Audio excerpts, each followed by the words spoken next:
The story revolves around a 34-year-old man who suspects his wife of infidelity due to her changed behavior. Financial struggles, her altered appearance, and evasive actions fuel his suspicions.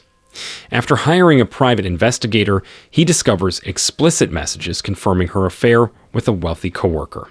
Seeking revenge, he orchestrates a public humiliation for her at her workplace. As the divorce finalizes, he focuses on personal growth and eventually finds love again, emphasizing the importance of resilience and self-love. We begin the story today. I'm a 34-year-old man, and I've been married to my wife for 2 years. We've been together for about 5 years in total. Lately, things have been tough for us financially, and I've had to take on extra shifts at work to make ends meet. As a result, I haven't been able to spend as much time with my wife as I used to, and now I can't shake the feeling that she might be cheating on me. One thing that's been bothering me is her sudden change in style. She started dressing differently and pays a lot more attention to her appearance, even for mundane tasks like grocery shopping. We've always been low-maintenance people, so this change is raising some suspicion. I talked to some friends about it, and they suggested that her change in appearance could be related to the fact that she recently had surgery. She had to remove a tumor from her breast, and our insurance only covered part of the costs. We're now struggling with the expenses, especially since she's on unpaid sick leave, making us heavily reliant on my income. I've been working extra to support us, but she's now back at work, so I reduced my hours to spend more time with her. Despite my efforts to be there for her, she seems to avoid spending time with me. Every time I enter a room where she is, she finds an excuse to leave. She's even started sleeping on the couch because she claims my snoring disturbs her sleep. While I do snore heavily, it's never been a significant issue in our relationship. When we first started dating, she used to want to be with me all the time. She would text me throughout the day, sharing everything she was doing. We didn't have much of a social life, so I tried to include her in everything I did. This drastic change in her behavior has left me feeling confused and concerned about the state of our relationship. When we first moved in together, we had a strong routine of sharing everything that happened while we were apart. I cherished this routine because it made me feel connected to her, and she couldn't keep her hands off me. She was always affectionate, constantly wanting to touch and kiss me. It was something I found endearing, even though I wasn't naturally a very physical person. However, for about 2 months now, everything has changed. She no longer shares things with me, and the physical affection has disappeared. She doesn't even seem excited when I come home anymore. There are times when I feel like she doesn't even acknowledge my presence. Initially, I thought her behavior might be due to the after effects of her surgery and being cooped up at home. But even after she returned to work, things didn't improve. She started coming home late, which was unusual because she used to prefer coming home first if she planned to hang out with coworkers or attend a meeting. What alarmed me even more was the fact that she didn't bother to notify me when she'd be late. My suspicions escalated when she told me she was going to hang out with her coworkers after work one evening. It was surprising because she had never mentioned this before. As the evening grew later and I received no response to my texts and calls, I became genuinely worried. I decided to take action and went to the bar where they were supposed to meet, only to find her car in the parking lot, but no sign of her inside. This situation has left me deeply concerned and confused, and I'm not sure how to proceed. Discovering my wife at the bar with another man was an overwhelming shock. After hours of worrying and searching for her, I couldn't believe what I was seeing. She seemed completely engrossed in conversation with the man, oblivious to my presence. It was clear that her initial surprise at seeing me was driven by guilt. In the heat of the moment, I knew it wasn't the right time to confront her. I've had a history of violent outbursts, and I didn't want to let anger get the best of me. Instead, I made a quick decision to leave the scene and drove to my brother's place. Throughout the weekend, doubts consumed me. I spent a lot of time watching the house through security cameras, expecting her to leave or receive a visitor, but it didn't happen. She didn't leave the house, and no one came to visit except for the mailman. It left me wondering if there was a logical explanation for her behavior or if my suspicions were indeed warranted. I considered the fact that she hadn't taken advantage of my absence to go out with someone else as a potential sign of her innocence, But deep down, I knew that this alone wasn't enough to fully assure me of her innocence. My mind kept racing with other possibilities.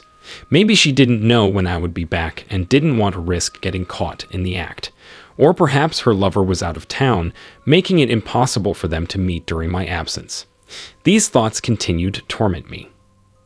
The next day, after she had left for work, I returned home and tried to gather my thoughts. I knew it was essential to address the situation head-on. When she got back from work, she did something she hadn't done in a while.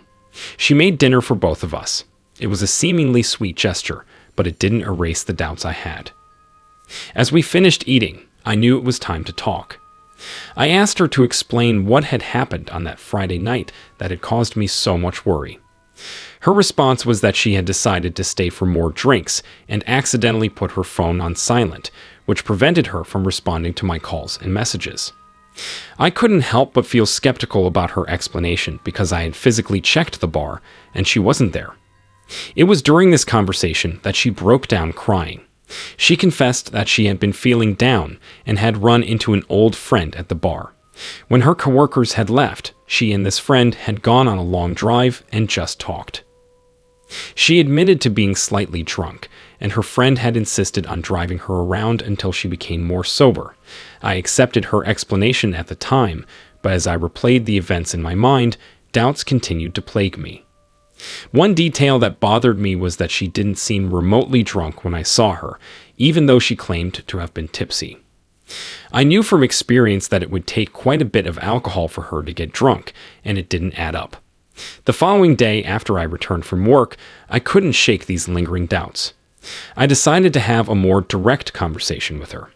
I asked her how many drinks she had consumed on that Friday night to get to the point of being drunk. Her response was that she didn't remember. It was at this point that I made up my mind not to let her make me feel bad about my suspicions. I decided to confront her outright and asked if she was cheating on me. She vehemently denied it and reassured me that she could never cheat on me. I wanted to believe her, so I chose to trust her words and let things be. However, the issues in our relationship have persisted. She still returns home late without informing me of her whereabouts, goes out frequently without sharing her plans, and we've had no intimacy for weeks. Our lack of physical closeness is particularly painful considering how intimate we used to be. Given the ongoing problems, I've been seriously considering suggesting couples therapy as a way for us to work through our issues and hopefully find a resolution together. Engaging the services of a private investigator was a significant decision, and the cost involved made me hopeful that it would bring some much-needed clarity to the situation. The thought of uncovering the truth was both nerve-wracking and reassuring. I needed to know what was really happening, and I was ready to invest, not just financially but emotionally as well, to get to the bottom of things.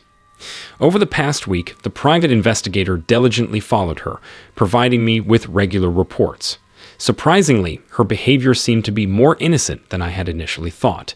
She never left work early, and when she did go out with her coworkers, she returned home promptly. It was a relief to hear these reports, and it began to ease my concerns. However, there was still one aspect of her behavior that struck me as odd. She consistently left her gatherings with coworkers only after everyone else had gone, and she appeared to consume a significant number of drinks, almost to the point of getting drunk. After a prolonged bathroom break, she would settle the tab and leave. While this didn't necessarily indicate infidelity, it raised questions about her actions and intentions. In light of the information I received from the investigator, I started to doubt whether she was actually cheating on me. I considered ending the investigation mainly because the financial strain it placed on me was becoming too much to bear. It seemed like a good time to shift my focus towards repairing our relationship. With the decision to halt the investigation, I made up my mind to suggest couples therapy. I needed to confront the issues we were facing and attempt to salvage our relationship. I realized that I had been wrong in my assumptions and wanted to give us a chance to rebuild our trust. When I approached her with the idea of therapy, she was initially reluctant. However, I poured my heart out to her, expressing how my trust had been eroded by her actions and how much I loved her. I emphasized that I didn't want her to push me away and it was crucial for us to work through our problems together. During our therapy sessions, she accused me of not tending to her needs the way I used to, especially after her surgery. Her concerns were valid, and I recognized that I needed to make amends and show her the love and care she deserved.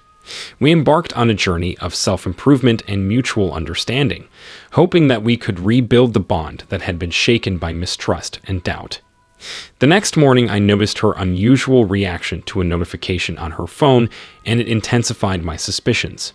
Normally, she would promptly check any notification, but this time she casually swiped it away. It was a stark deviation from her usual behavior, and it left me feeling uneasy. However, I was torn. I didn't want to rush into unwarranted accusations or provoke a heated argument. Instead, I decided to pretend I hadn't noticed anything out of the ordinary, even though my mind was racing with questions and doubts. Throughout that day, my thoughts were consumed by what I should do next. The discovery of those explicit messages had reopened old wounds and reignited my concerns about her fidelity. I couldn't shake off the feeling that something was amiss in our relationship, and I needed to find a way to address it without triggering a confrontation. That night, while we were preparing for bed, I seized an opportunity. I asked her to make me a smoothie since she was heading to the kitchen anyway. In her haste to fulfill my request, she left her phone unattended. Initially, I had intended to respect her privacy, but curiosity got the better of me. I ended up taking her phone, feeling compelled to uncover the truth that had been eluding me for far too long. I started by scrolling through her text messages, hoping to find some reassurance that my suspicions were unfounded. However, I didn't find anything particularly suspicious there. It was when I ventured into her other apps, specifically her Instagram, that I stumbled upon the shocking revelation. Her Instagram accounts seemed to be a hub for communication with this other person, and the direct messages contained explicit pictures and messages that left no room for misinterpretation. The person she had been communicating with had made his intentions painfully clear, and my heart sank as I realized the extent of her infidelity. Discovering those explicit messages in her DMs was like a punch in the gut. It was a gut-wrenching confirmation of my worst fears. The guy on the other end was expressing graphic desires and intentions, and she was responding in kind. They talked about doing things together that she had always told me she could never try in bed. It was as if a floodgate of betrayal had opened, and I couldn't believe what I was reading. One message, in particular, cut deep. She had mentioned how much she loved him, how she wanted his attention all to herself, and how she eagerly offered to do things for him that she rarely, if ever, offered to do for me. It was a devastating blow to my self-esteem and a painful reminder of the emotional and physical distance that had grown between us. What hurt the most was the comparison. The guy she was talking to had a similar physical attribute to mine, but he seemed to possess something she claimed I had in excess. It was a crushing blow to my confidence, and I couldn't help but feel inadequate. All of this was made even more painful by the fact that we were still dealing with the financial aftermath of her surgery, which I had supported both emotionally and financially. I had made significant sacrifices, including giving up a promising opportunity just to be closer to her family. The sense of betrayal was overwhelming, and it felt like everything I had believed in and worked for in our relationship had crumbled before my eyes. It's become evident to me that the guy my wife has been seeing is her coworker. It's clear from their messages that they both make references to their workplace. What's worse, he doesn't seem to know that she's married because he keeps calling her by affectionate names and has never once mentioned that she's in a relationship. I checked her other social media apps and found out that it's the same guy she's been involved with all along. They've been having a sexual relationship since 6 weeks after her surgery. She's never allowed him to come to our house, but she frequently goes over to his place. The night I got worried about her and those mysterious bathroom breaks, she was with him. I can't help but wonder if those breaks were actually moments of intimacy between them. They even took it up a notch by having sex in a park outside. My wife claimed she didn't want anyone at work to know about their relationship, but I knew it was because everyone there knew she was married to me. I felt both pity and anger towards the guy involved, and for the first time since I've known my wife, I felt a deep hatred for her. It made me question myself, thinking I was the problem and had been trying to fix things without realizing I was innocent in all of this. I couldn't allow her to play me for a fool any longer. After I was done going through her phone, I placed it back where she had kept it and decided to take a shower. When she eventually returned with my smoothie, I couldn't bring myself to accept it. That night, as we slept, she clung to me in her sleep. In the past, I would have been overjoyed by this, but now it just felt suffocating. I couldn't stand it any longer, so I quietly left her sleeping there and went to sleep on the couch. It struck me that she had done the same thing in the past, leaving me alone in the bedroom, unable to sleep on that couch. I spent the rest of the night on the bare floor, staring at nothing. As soon as morning came, I left the house. I needed a change, so I bought a new couch. When my wife asked if everything was fine, I just told her it was, making up the excuse that I had returned from work late and didn't want to disturb her sleep. She didn't say anything, and we carried on with our routine. She texted me at work one day to let me know she'd be coming home late, and I replied with a simple, "It's fine." I knew she was going to be with her affair partner, and each time it happened it broke my heart all over again. She had lied to me repeatedly, and I reached the decision that divorce wouldn't be enough. I needed to make her pay for her deceit and infidelity. After some research, I discovered why she had chosen her coworker. It turned out that the affair partner was the heir to a majority of the shares of the company she worked for. She had pursued him for his wealth, nothing more and nothing less. Her birthday was approaching, and I recalled their promise to meet in her office for her gift, which I was pretty sure was just another rendezvous. This gave me an idea for a way to make her pay for her actions, and the best part was that I wouldn't even be present. I went to my in-laws and convinced them to help me plan a surprise birthday celebration for her at her workplace. The plan was to visit her during her break, drop off food and cake, and then leave without disrupting the workplace. Her office was generally lenient about such things as long as they didn't disturb others, and I intended to use that against her. Her parents agreed to my plan, and everything was set for her birthday. I didn't wish her a happy birthday. She probably thought I was planning something, and she was right, but it wasn't what she had in mind. When it was noon on the day of her birthday, I called my father-in-law and regretfully told him that I wouldn't be able to make it to the party because something urgent had come up at my workplace. I urged him to proceed with the plan. I knew she would be in the office. I told him to head straight down to the warehouse because she had informed me that she would be doing some inventory work there. They reached the office in the evening and found themselves in a situation that took them completely by shock. I wasn't present when it all happened, but the news of what transpired spread through our small town like wildfire, and I ended up hearing every sort of detail. Her parents and sister had apparently rushed to a warehouse only to find her completely naked, engaged in an intimate encounter with another man. The scene was chaotic from what I heard. Her mother had even slapped her while she was still in that compromising position and had started reprimanding her right there on the spot. The guy, still partially dressed, had made a hasty escape while trying to get his clothes on. Her sister and father left the scene without her, leaving her exposed and humiliated. It must have caused quite a commotion, especially considering it happened in their workplace that night. When she finally got home, I was waiting for her. She seemed like she had something heavy on her mind, something she needed to confess. She admitted that she had been cheating on me for a while and expressed her remorse. She said it was because she had grown bored while waiting for surgery and had somehow ended up talking to this other guy. Surprisingly, I told her that I already knew about it. She was taken aback and began to beg and plead, saying she never intended for things to go as far as they did. I chose to believe her, wiped away her tears, and she kissed me. One thing led to another, and she initiated intimacy. I went along with it even though it was meant to be the last one for the road.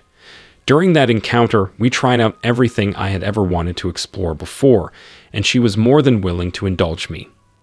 However, I found it challenging to stay fully engaged, knowing that she had been with another man just hours before me. But I needed her to believe that things were okay. Afterward, she fell asleep, and I decided to complete a project I had been working on, packing up everything that belonged to her and getting it out of my house. I drove over to her parents' house and unloaded everything there before returning home. On the kitchen table, I left the divorce papers and a note, not expecting her to still be around when I got back that evening. It felt like the only way to seek some form of payback for the pain I had endured. Since then, she has been trying to reach out to me, but I took the step of getting a restraining order against her. As I sorted through the aftermath of that tumultuous night, her sister informed me that she had been suspended from her workplace due to the incident in the warehouse. It seemed like her actions had consequences, even if her partner managed to evade any repercussions due to his position. Yet, to my surprise, I later heard that even he wanted nothing more to do with her. I couldn't help but count the days until the divorce would be finalized, eagerly awaiting the moment when I could sever ties with her and move forward with my life. As time passed and the divorce proceedings continued, I began to focus more on healing and rebuilding my life. I realized that dwelling on the past and seeking revenge wouldn't bring me the peace and happiness I desired. Instead, I chose to prioritize my own well-being and personal growth. I started attending therapy sessions to help me process the emotions and scars left by the infidelity and the subsequent breakup. Through therapy, I gained valuable insights into myself and my past relationship, learning to let go of the bitterness and anger that had consumed me. Slowly but surely, life began to take a turn for the better. I reconnected with old friends and pursued new hobbies that brought me joy and fulfillment. The support of my loved ones played a crucial role in my recovery, reminding me that I was not alone in this journey. As the divorce was finally finalized, I felt a sense of closure that allowed me to move forward with a newfound sense of hope and optimism. I knew that I deserved a happier and healthier future, free from the weight of the past. In time, I found love again, this time with someone who truly valued and respected me. Together, we built a strong and loving relationship based on trust and mutual understanding. The painful chapter of my life had come to a close, and I was grateful for the lessons it had taught me. The past was behind me, and the future held the promise of happiness, growth, and a fresh start. Dear listener, if you have reached this far, please consider subscribing to our channel, as it helps and motivates us to continue our work. As I reflect on my journey, I understand the importance of self-love and the resilience of the human spirit. While the pain of betrayal and heartbreak was undeniable, it was through facing those challenges that I discovered my own strength and capacity for growth. Life is a continuous journey of learning and evolving, and with each experience, we have the opportunity to emerge stronger and wiser. If you find yourself facing difficulties in your own life, whether it be in matters of love, relationships, or personal challenges, I encourage you to seek support and prioritize your mental and emotional well-being. It's never easy to navigate the complexities of the heart, but with time, patience, and self-reflection, healing is possible. May you find the strength to overcome your own challenges and embrace the opportunities for growth and happiness that lie ahead. Remember, you are not alone, and there is always hope for a brighter tomorrow. Thank you for being a part of this journey.